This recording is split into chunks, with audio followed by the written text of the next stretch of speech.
అండి అటుకులు పులిహోర చేస్తున్నానండి. అటుకులు పులిహోర అండి. ఇగోండి అటుకులు తీసుకున్నాను. కొన్ని మందంగా ఉన్నాయి తీసుకోవాలి. నేను ఇంకా తడపలేదండి, తడుపుతాను.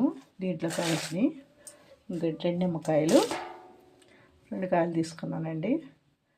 మీకు పులుపు ఎక్కువ కావాలంటే కూడా వేసుకోండి. నేను 2 కాయలు తీసాను. పులుసు ఎంత వస్తుందో తెలియదు ఇది అండి.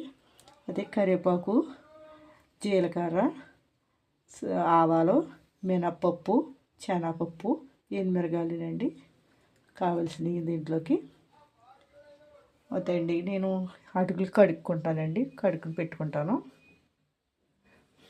అటుకులు అవుతాయండి. ఇక నీళ్ళు వేసుకోవాలండి.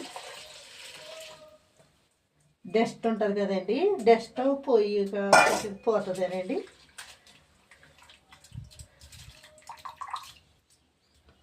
ఇలా తీసేసుకోవాలండి. వీటిని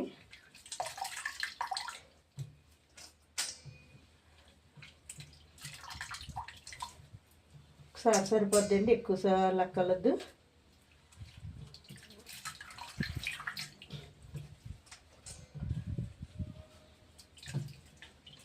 ఇలా పిండి తీసేసుకుంటే సరిపోద్దండి.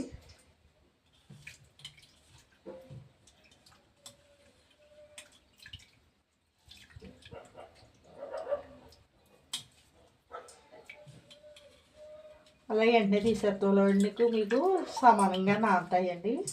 లేకపోతే ఏంటి పిండి పిండి అయిపోతాయి. అలా నానబెట్టి ఉండొస్తే అలా నానబెట్టకలద్దు.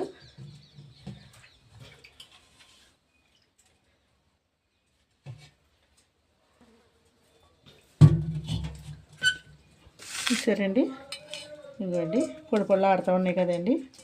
ఇలా పొడి పొడిలు ఆడుతూ ఉండాలి. వెంటనే తీసేసుకోవాలన్నమాట అండి. ఇందులో ఉండకపోదు ఉంటే మీకు మెత్తగా అయిపోతాయండి. అయిపోయిందండి మీకు పిండి పిండిలా ఉంటుంది. అలాగే ఉండకుండా ఇలాగండి గ్యాస్ అంటిస్తారండి. గ్యాస్ అంటించండి. మూగుడు పెట్టండి.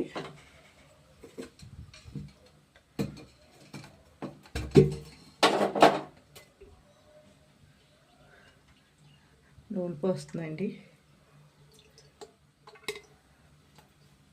ఎండొక్క నూనె వేసాను, సరిపోతాయండి.